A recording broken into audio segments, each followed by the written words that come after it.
Welcome to Small Business Celebration, a special episode. This week, you as Visionary Nation get to learn some of the things that I have learned as the host of Small Business Celebration. Well, other than extra battery backups, extra storage disk backups, extra gas cards, making sure that you double, triple, and quadruple book guests, except for when they all get COVID or are in quarantine for COVID, which is why we have this special episode just for you. So sit back, enjoy, and get some insights on what your humble host has learned so far on Small Business Celebration. This is Small Business Celebration. Welcome, where we chat with real business owners who have real success and learn from them about what works, what doesn't, and who want you to know that there's a light at the end of the tunnel and it's not a train. Join us where you can learn something that you can use today to grow a strong and profitable business.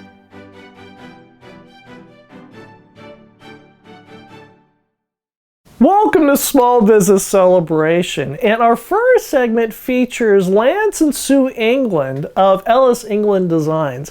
And it was our Thanksgiving episode, and we talked a lot about Thanksgiving and the importance of Thanksgiving.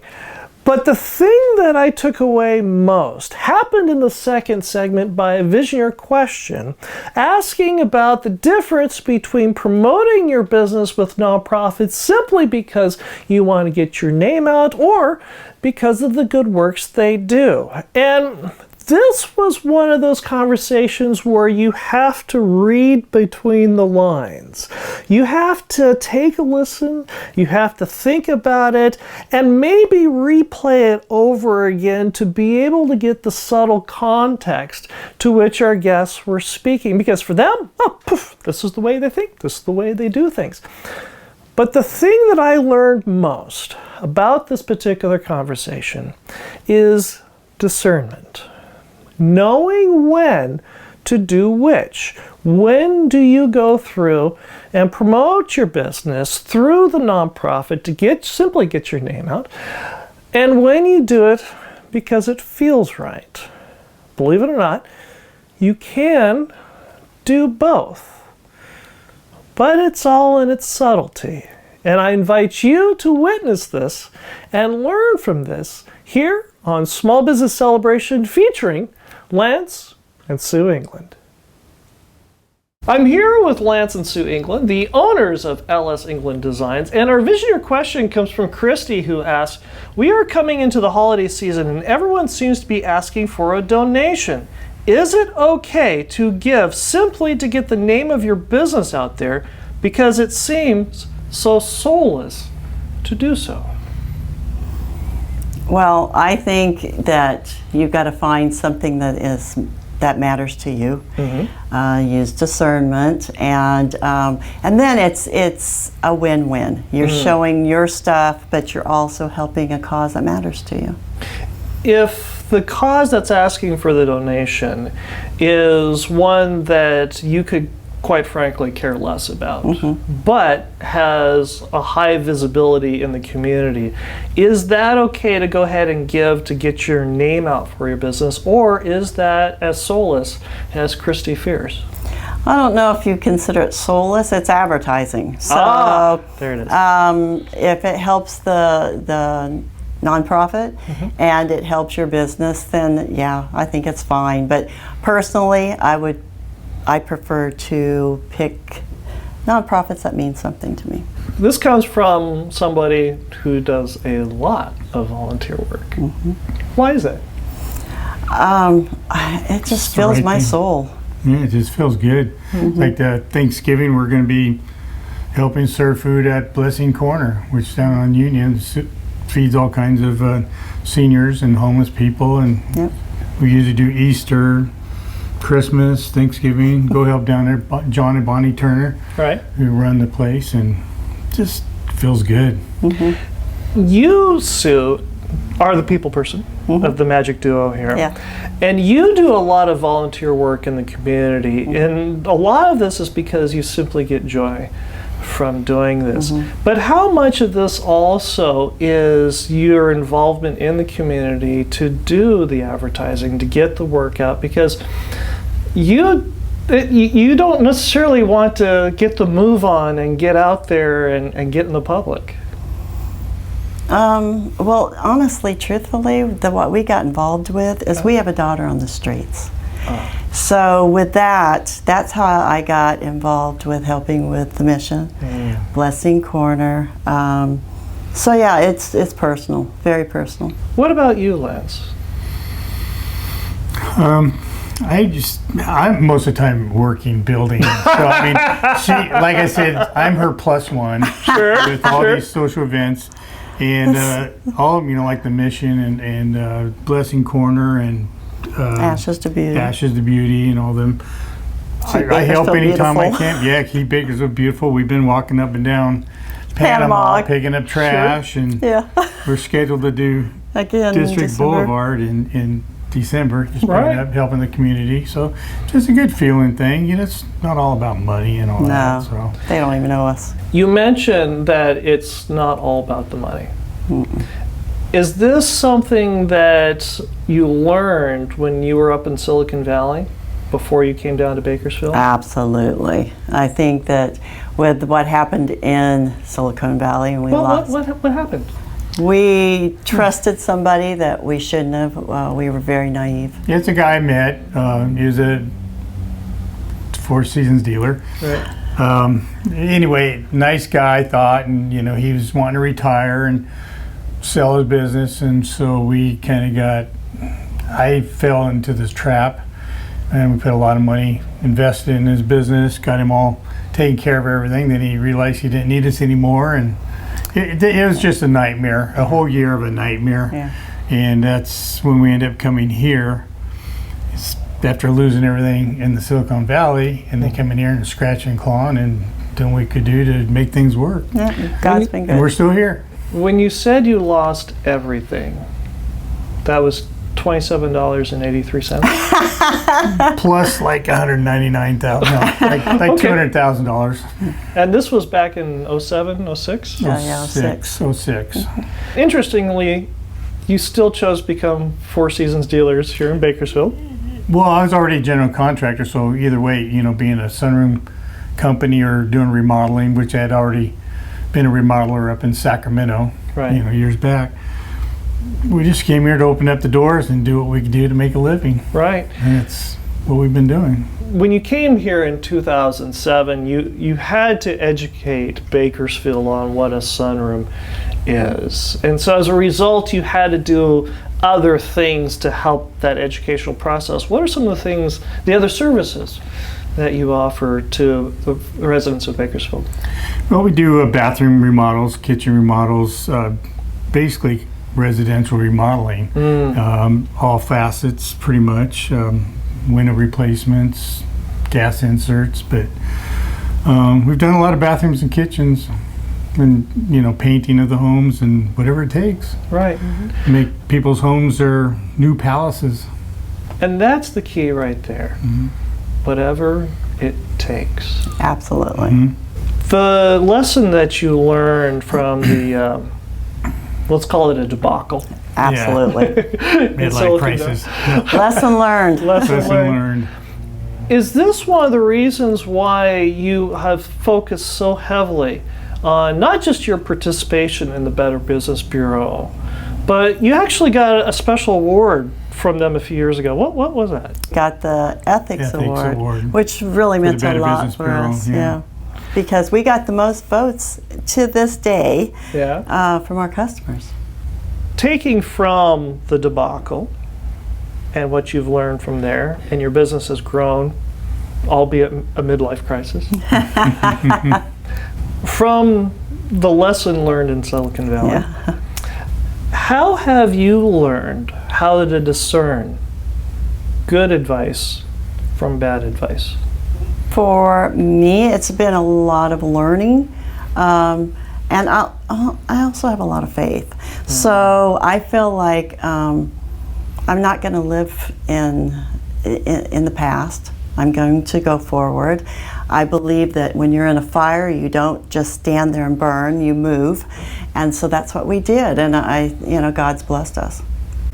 When you've got somebody that comes in that has a silly idea of putting a couple cameras in front of you and putting microphones on you for some strange reason, how did you discern that that was not necessarily such a bad idea instead of coming out with a shotgun and running him off? Well, I got the shotgun. So you got to protect yourself these days. You came with great recommendations. I've seen what you've done, and I like them. They're done very well. Yeah, we watched Good videos. Debbie Charpentier. I did not know everything about And her. David Dobbs. I know David. Sure. I wasn't looking for a selfish gratuity there. Sorry. We gave it to you for free. Yeah. And we'll be right back. My name is Josh D'Amigo, and I'm a Toastmaster from Ventura, California. Toastmasters has helped me build my career and relate to small business owners in a myriad of ways. Too many ways to list in 30 seconds. But the most impactful way that Toastmasters has helped me is to come up with believable answers to really bad questions on the fly. This is not just in my presentations at work, but it's also at city council meetings and at my local chamber. I invite you to join us at Toastmasters, and I look forward to seeing you there. Toastmasters, the fun and relaxed group of leaders who will help you get ahead. Go to Toastmasters.org and click on the Find a Club button and set your business ahead of COVID and ahead of your competition. Go to Toastmasters.org and click on the Find a Club button. That's Toastmasters.org and click on the Find a Club button today. This next segment features Tom Maxwell, the partner in Keith Lee Maxwell and Anton Giovanni. And what makes this segment remarkable is how well Tom explains how you thank the businesses and the patrons for your business in a way that makes it fun, enjoyable, memorable, and allows you to take the benefits of the tax code to go with it. Now, I know this is the beginning of the new calendar year for a lot of businesses. The last thing that you're thinking about are taxes. But this is the time that you also start thinking about taxes and planning on how you spend your money appropriately and wisely. So take another listen to what Tom Maxwell has to say in this segment, because when you think about what he says, this starts generating a lot of thoughts about how you spend your money, reward those who have helped you, and help you grow a strong and profitable business. I'm here with Tom Maxwell, the partner in Keith Lee Maxwell and Anton Giovanni, and our visioner question comes from Carly, who asks, "'Tis the holiday season, and I want to find a way to get away with my best clients, create meaningful relationships, and genuinely thank them for helping our business do better than just survive COVID. What are you doing that works?" All right, that's a really good question. For me, a lot of my clients I have personal relationships with. They are my friends, they're people I care about, and people that I'd show up and help them move if they were moving. So it's not really about showering them with gifts or whatever. It's to me more about reaching out to them and letting them know that you care about them. It's sending them you could just send them a text message that says, "Hey, was thinking about you today, and just want to let you know." Right. And that's going to do a lot more than really anything else you could do for anybody. I mean, just for somebody to know that you care about them, I think is really important. Send a gift when it's not their birthday or the holiday season. Yeah, exactly. Well, in my office we do send, we'll do like sweet surrender cookies and things like that for big companies that we deal with, but when it comes down to it, that's not why that person deals with me. They deal with me because they know I'm compassionate. They know that I care about them and that I have their best interest in mind. One of the things that you also do, which is legendary. Really? Okay. and it's one of the reasons why several visionaries have asked me to come chat with you about this, is you have getaways. You have vacations that you take your best clients on. Oh, yeah, definitely, yeah. Okay. So we just most recently, my firm put together a golf trip. We go to Reno, and we take between 40 and 50 people. This year it's been very odd just with COVID and not being able to do our normal timeline, which is generally in May. But yeah, it's like 40 great guys. It's a really good group, and we go out there, have a couple of rounds of golf, and really good dinner, play a poker tournament with everybody. It's really a good time. So yeah, that's an annual trip. It was the 29th year we've done it. It would have been 30, but we had COVID take a year away from us. Well, so. that 2020 doesn't count. Right, yeah, exactly. Okay, so we're still on 29. So, but I mean, to think that my firm, which has existed since about 1990, that they started it when I was, like 12 years old. I mean, that's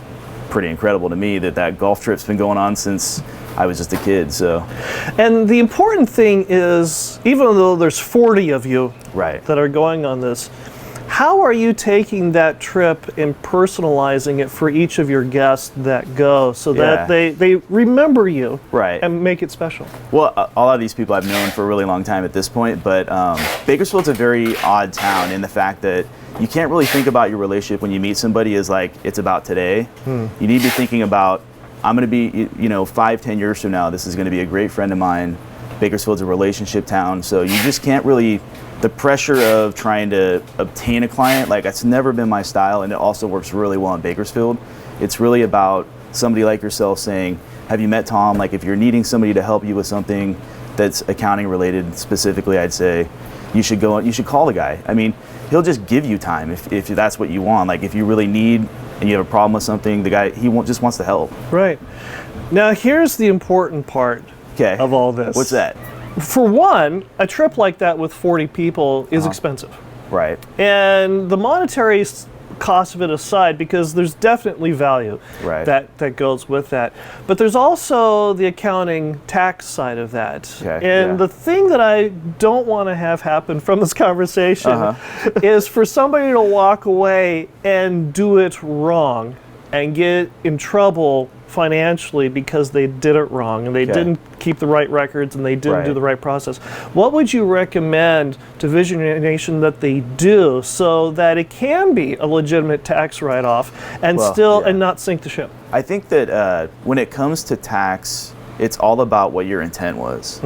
So as long as your intent was that this was going to be a trip where there's business to be gained, or that you did something for somebody for the possibility that you may work with them.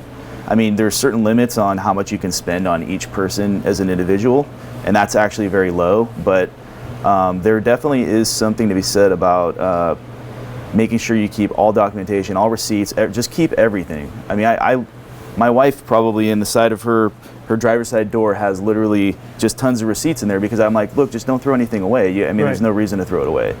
So I think keeping everything and understanding and having the connection of this is personal versus this is business, and keeping maybe even 2 credit cards where one of them is all for business and the other one's all for personal, and having that be fully delineated. If there's ever a question, that makes it so much easier for you to explain, makes it easier for record keeping.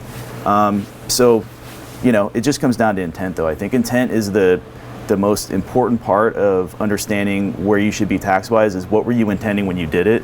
And if there is a business intent to it, then, as far as I'm concerned, it's something you probably should be deducting. Does this come under the heading of before you take this trip, you talk to your CPA and put a plan together? Yeah, I think so. I mean, a lot of the trips that you see people take these days, it'll be for continuing education, so they may be going to Hawaii for a 4-day, CPE or something like that, and, they happen to bring their family with them. Well, their family's expenses aren't deductible, but their piece of it would be, because they went there for the purpose of becoming smarter in whatever they do. So, that's not really even a stretch. Right. You've been in the business since 1990. I became a CPA in 2002. I went to school in San Diego, University of San Diego.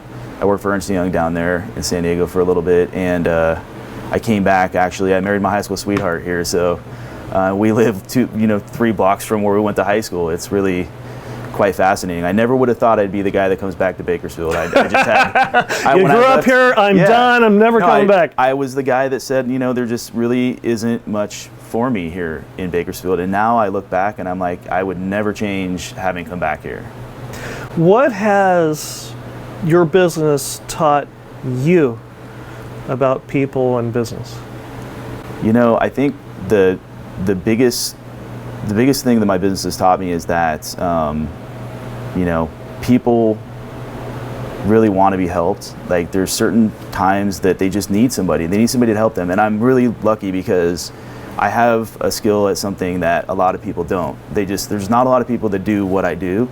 Bakersfield's got a shortage of accountants, so if anybody's out there looking for a career or whatever, I mean, you should definitely get into it because there's definitely opportunity out there for you. But that aside, just having this thing that I can help people with, to me gives me such great joy to, help them through whatever problem they're dealing with. And it can be, lots of things. And sometimes I end up knowing things about people that nobody knows. I mean, it's really, my integrity and the trust that people put in me makes me wake up and want to go every day.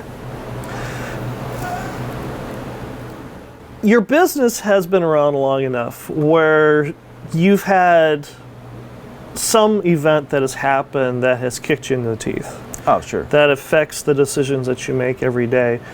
What was that event that happened, and how has it changed you and the business? Right. I think the event was probably the result of just a situation with a client that didn't go well, and where I felt like I had done something that wasn't right. And I think that what I learned from that is that you always have to own everything that you do. And so having that ownership of yourself and your actions is incredibly important. And I think the thing that I learned is that everybody's entitled to their opinion about pretty much anything. Right. And as long as I know in my heart that I've done everything that I can to do the right thing, then I can't worry about what other people's realities are. How have you conveyed that to your other partners and your employees? That's a great question. I think that it really, you just have to live it, if there is a problem and, it's easy to go straight to, being really maybe having a feeling of anxiety and feeling like nothing, like the whole world is broken. It's just really bringing that person back down to earth and letting them know, look, I know this is a problem. I know we got to fix it, but we have the opportunity to do that, and we'll figure it out. There isn't your brain always feels like there's a bigger or smaller problem than what it really is. You never actually hit it right on the head. So for me, if I can live my life between a 7 and an 8.5 all the time, I don't ever want to be a 10. Because Tom Brady won the Super Bowl, and the next day, he's like, well, I won the Super Bowl yesterday, but not today. And not today. I was a 10 yesterday, right. but now I have to go clean my garage, and I'm a 3. You know what I mean? So it's really about just living in the norm and having that norm be as consistently good as you possibly can. And I think as long as you convey to somebody where there is the problem, hey, look, this seems worse than what it really is. We're gonna figure this out, and just providing that comfort, I think, is really important. So. And we'll be right back. This episode couldn't happen without you. It's because of visionaries like you who reach out to us on LinkedIn, Facebook, and Instagram with questions, with thoughts, with ideas, things you want to learn about. And more importantly, we give those questions to our guests, the experts in those fields, who answer those very deep and sometimes thought-provoking questions that make this program, Small Business Celebration, so special. So continue to reach out to us on LinkedIn, Facebook, and Instagram with the questions, the thoughts, the ideas you want to learn about so that we can help grow as a community. So reach out to us on LinkedIn, Facebook, and Instagram today. Save the best for last. A couple years ago, just as we had made the bridge to YouTube, I had the fortunate opportunity to interview Morgan Clayton, the president and founder of Teltech. This was a treat. This was also a conversation that started off as a 30-minute conversation and 2.5 hours later, we were wrapping up, and needless to say, most of our conversation ended up on the cutting room floor. If you get an opportunity to talk to Morgan and allow him to buy you lunch, do so. For what you're about to see in this next clip is just a sliver of the wealth of wisdom that is Morgan Clayton. We're back with Morgan Clayton, the founder and president of TellTech, and one of the things that has made your business work for 30 plus years is the long-term view that you've developed for your business right from the very beginning. Take us through a little bit of, first of all, how did your business evolve from when you're selling systems out of the trunk of your car to when now you've got employees, you've got staff, and how did you make that transition, and how did the long-term vision of TellTech change? You know, there are two flowing philosophies with that I hold dear, and I'll share both of them with you. Okay. One, TellTech began with a connection and a promise in talking to very important people in my life who gave me a sense of purpose. Going back to the Board and Petrini conferences, going to those with George Martin, and anyone who's in Kern County who's gone to those know the value and the richness of those. Right.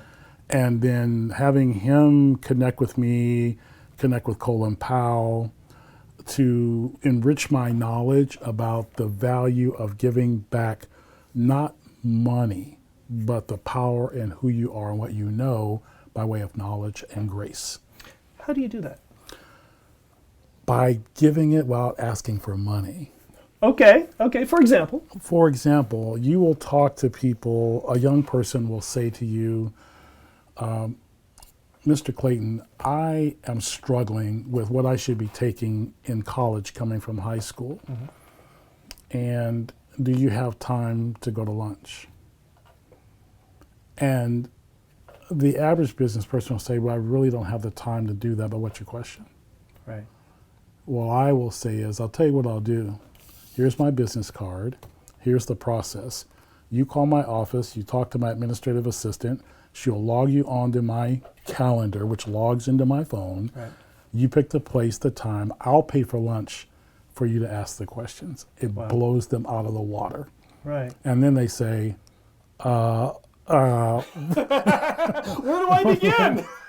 And that is the beginning of some really amazing relationships, because it's raw material that's being formed, but what you're teaching them is the value of, if the appointment is really, really important, they'll make the appointment. Right. If not, you just got your time back. Right. So for me, it was time back. So transitioning through that, and then taking what I got from those two gentlemen and creating TellTech. Tell is a long-term concept of telegraphic communications moving through what we're moving through now. You know, you got digital, analog, digital, going into the 2G, 4G, so you see that. Right. Tech, I always laugh because people always think I misspell tech, and I always laugh about them. But I said down, I'm a faith walker in my belief of honoring men and women in the state that they were created by God. Right. And recognizing that in that state that you honor, as you would biblically, as they would in the Old Testament, what do you honor? So my last born son is Tyson Eugene Clayton. Nice. And what does that spell? T-E-C. So that is the connection of why when I get up every day and think about my whole family as a unit, because I have 3 children and I respect them all equally, love them all equally. They're all dynamic in their own way. Right. But I get up every day with my wife and my children in mind, saying that every transaction that I do is based on their value. So how do I treat that transaction? Right. Always with honor, trust, and you do business with people you know and you like and you trust, because you're not going to bring an untrustworthy person in to see your family. Right. So that's how that flows. Sure. Then we get into saying, who believes that? the law of belief. The law of belief is simply the people that work here know me very simply. I ask them, do they believe in the vision? And the vision is? The vision is when you hear me every day get up and talk about Teltech, which is a family-owned business, Right. do you believe in family? And when I paint that picture before you, which is a raw picture in a penciled state with no picture, it's just a picture, it's a canvas, but you see the framework. When I put the paintbrush in your hand, do you see yourself in that vision? Do you see yourself as the grass, the tree? What part of this family do you see yourself connected to? Are you the roof? I see myself as the foundation. I see my daughter and my sons as the roof. My employees are the doors, the windows that hold it together. So we need each other to make this work.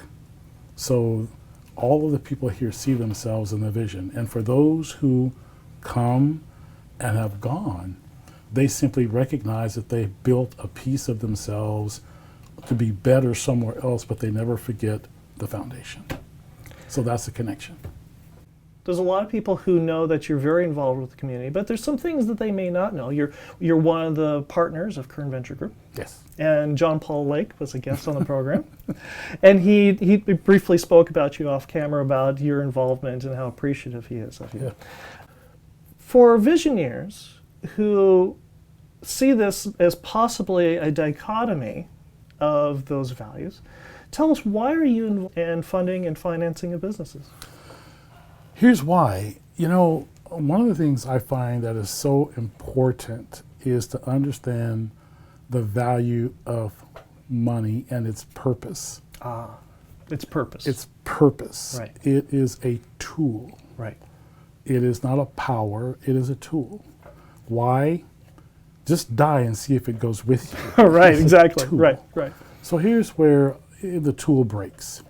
When a business usually begins, most people, by sheer mistake, combine their personal checkbook and their business checkbook together, which is the wrong way to start in business, but people start that way. Right.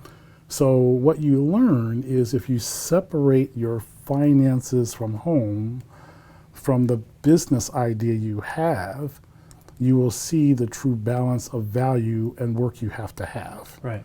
One feeds the other while the other supports the other. I believe that it's very important when you walk back in your faith along with how you are, you never expense yourself 100% on anything. Why? Because you can run out of gas. Right. When a recession comes, you may need to help others along with yourself. Some would argue that in business, you're going to get further by helping more people get what they want in order to get what you want. I agree with that, but I believe in this philosophy, not knowing where it connects to that statement. I'm either in front of you or in back of you. You know what I'm going to do? I'm going to come alongside you and we'll do it together.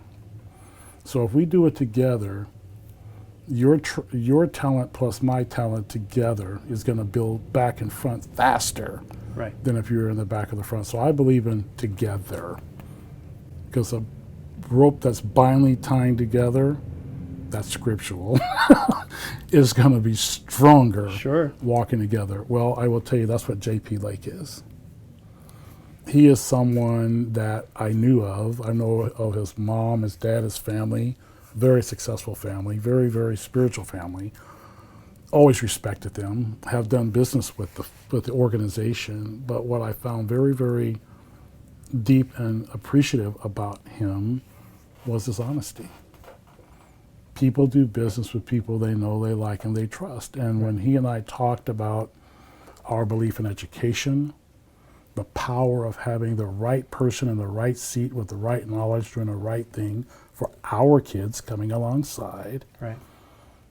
why would you not put your resource with that to make it stronger? Right. So anything he does, he can call me, but don't pass my phone number along. I think he already has it.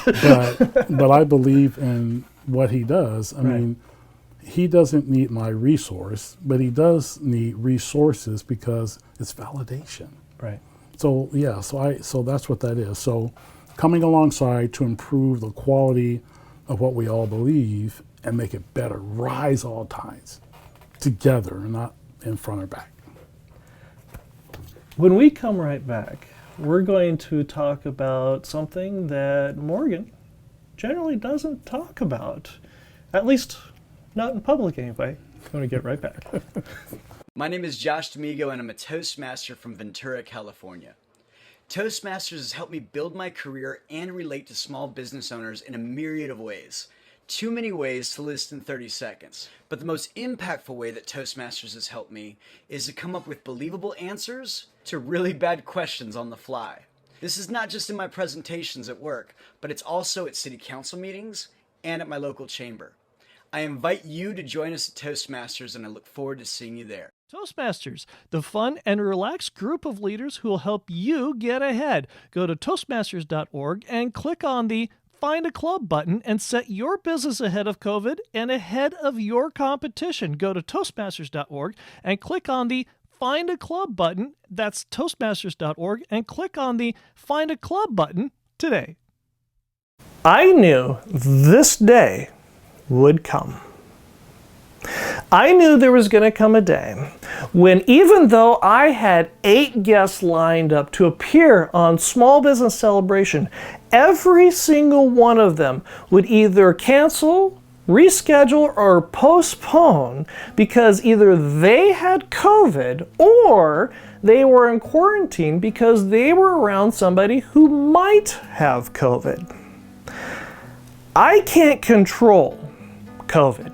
I can't control who gets COVID. What I can control is the content that has been gleaned from past guests here on Small Business Celebration. I can also thank you, Visionary Nation, who have continued to give us the thoughts, the questions, the insight that you have learned and you want to learn here on Small Business Celebration. And in doing so, I have been able to take this information, take the insights that I have learned, and be able to put together this episode that is truly of value because you, Visionary Nation, well, I couldn't do it without you. So I hope you've learned something from these segments that we have given more highlight to because of this episode, and I hope you've learned something that you can use today to grow a strong and profitable business, and we'll be here back next week with a guest here on Small Business Celebration. Those visionaries who watch Small Business Celebration here on YouTube know that the credits is where we tell bad dad jokes, do outtakes, and have a lot of fun with the credits. And with this episode, I would be remiss if I didn't do that here. So here is a dad joke just for you. Once upon a time, there was a young man who just graduated high school and he wanted to make a difference in the world. He went down to the Army recruiter's office and said, I want to join the Army. And the sergeant said, yes, sir, we'd love to have you. Fill out this application, we'll have you in. And the boy went through and he started writing down, filling out the application. When he came to the line that said, previous employment, well, he didn't have any, so he left it blank. Well, the sergeant took a look at the form and said, yes, sir, you look great. You'd be absolutely wonderful joining us here in the Army. But what have you done in the past? And the boy said, well, I haven't had a job. And the guy from the sergeant from the Army said, sorry, can't have you. Without any previous experience doing something, can't have you join the Army. Well, the boy was very disappointed, dejected, but he said, you know what? I'm going to go and join the Air Force. I will show those guys in the Army. So he went down to the Air Force recruiter's office. Sure enough, the Air Force recruiter said, yes, sir, go ahead and fill out this form and we'd love to have you as a member of the Air Force. And so the boy went through, started filling out the application, got down to the part that said previous employment, and again, he left it blank. The recruiter took a look at the form, went through and saw the blank for previous employment and said, you haven't any, sorry, we can't take you. Well, the boy again was very dejected and left the recruiter's office, but he looked at the door of the Marine Corps and said, they'll take anybody. Anybody can become a Marine. So he walked in there. The recruiter said, yes, sir, we'd love to have you fill out this form. And sure enough, there was the line that said, previous employment. Well, the boy just got up and left because he knew what was going to happen. And in his doldrums and his sadness that he wasn't going to be able to find a way to have a grand adventure, he came upon the U.S. Navy.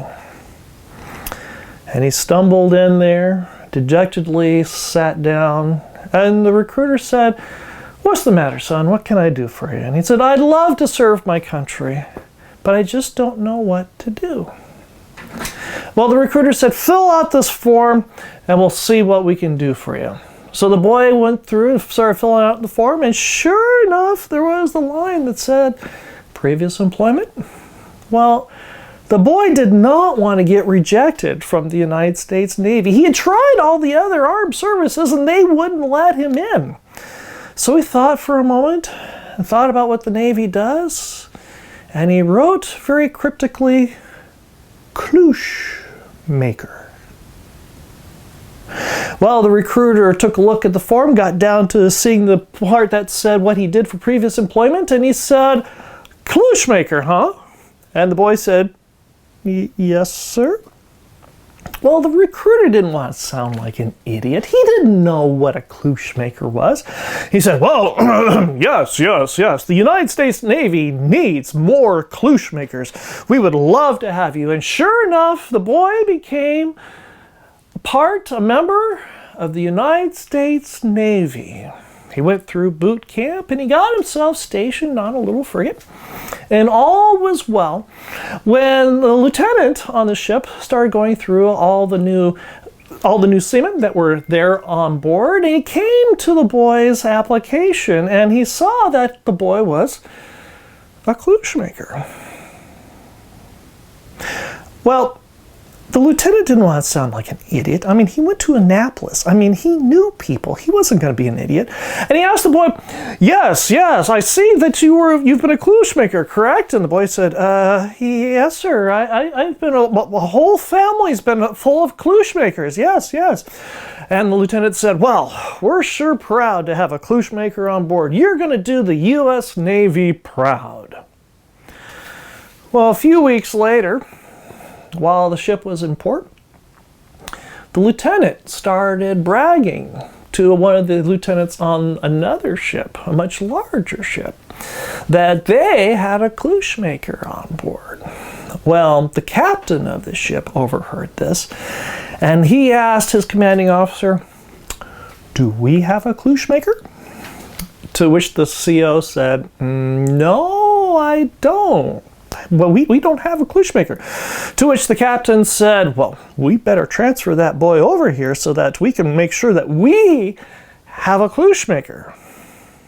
And a day later, that young seaman was now aboard a frigate, a much larger ship, I should say. He was aboard a destroyer. Well, as luck would turn out, a few months later, the captain of that destroyer was having a few too many martinis with the captain of the USS Enterprise, the flagship of the United States Navy. And after a few too many martinis, the captain said, yes, sir, we have a kloosh maker. I bet you don't. That makes us better than you. Guess what happened? Yes, that young seaman was now transferred onto the flagship of the United States Navy, the USS Enterprise. 2 days later, that young man gets called into the captain's office, and the captain says, I understand you're a kloosh maker. And the young seaman says, yes, sir, I am. Well, the captain didn't want to sound like an idiot, but he was also curious. He said, son, I want you to make me a kloosh. Well, the young man stood by for a minute, and he thought for a minute. And he said, "Sir, I would love to make you a cloche, but it takes time and they're not cheap." To which the captain said, "Doesn't matter, we'll get the funding. We'll make it happen." So the boy said, "Well, it's going to take me about 1.5 years and cost about $1.2 million to make this happen." And to which the captain took a step back and said, "Really?" And he said, "Yeah, they're one of a kind and they're very, very intricately, and I'm going to need some specialized quarters to make this happen." Well, the captain thought about it, and he realized that he could use some of his connections at the Pentagon and in Congress to get some special funding for this. And he said, "You know what? You've got yourself a deal." Well, a year passes. The boy is hardly seen at all. He's been relegated to an absolutely zero duty whatsoever so that he can make this very specialized cloche in his own quarters, which are just about as good as the captain's. And when it gets about a month away from the deadline being done, the captain came over and asked him, "Son, how is that cloche coming?" To which the boy looked at him and said, "Sir, we've run into some cost overruns and some complications. I'm afraid we're going to need about another year and about another $600,000. Well, the captain said, "Really?" He said, "Yeah, we've been running into some very technical issues with machining, especially on the rough seas we've been having, and it's thrown everything off kilter. I won't be able to get your cloche done on time and on budget, but I'll have you something that's kind of, sort of, maybe, but not quite really ready." Well, that just wasn't going to be done. I mean, he was the captain of the USS Enterprise, a flagship of the U.S. Navy. So he said, "How much do you need?" He said, $600,000, sir, and about another 6 months. And he said, "Okay, we'll do it." Well, 6 months later come and go.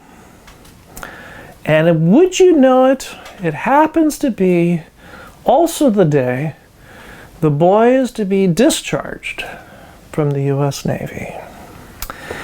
And the captain is all excited to get his cloche. He gets the band in their beautiful dress whites. He invites the rear admiral from CPAC to come out and witness this miraculous event. To which all the officers are dressed in their dress whites as well, and everybody is in their parade uniforms as the USS Enterprise comes into their home port. There's a huge crowd standing by, and dignitaries from Congress and the U.S. Senate all are there to witness this amazing event. And very quietly, the door opens, and out comes the young man with a velvet pillow, with a velvet cover, all in purple and gilded with gold braid. And he very smartly marches over to the captain and he says, "Sir, I present to you your cloche." Well, the captain is all smiles and he pulls back the velvet cover to reveal a beautiful, perfect silver ball. And it glistens in the sunlight in its absolute ball of perfection. The captain asks, "What am I to do with it?" To which the boy says, "Sir, if you will hold the pillow, I will demonstrate." Graciously, the captain takes the pillow, to which the boy picks up the silver ball, walks over to the side of the ship, and drops it. Kloosh! I hope you enjoyed our conversation this week here on Small Business Celebration, and I'll see you next week.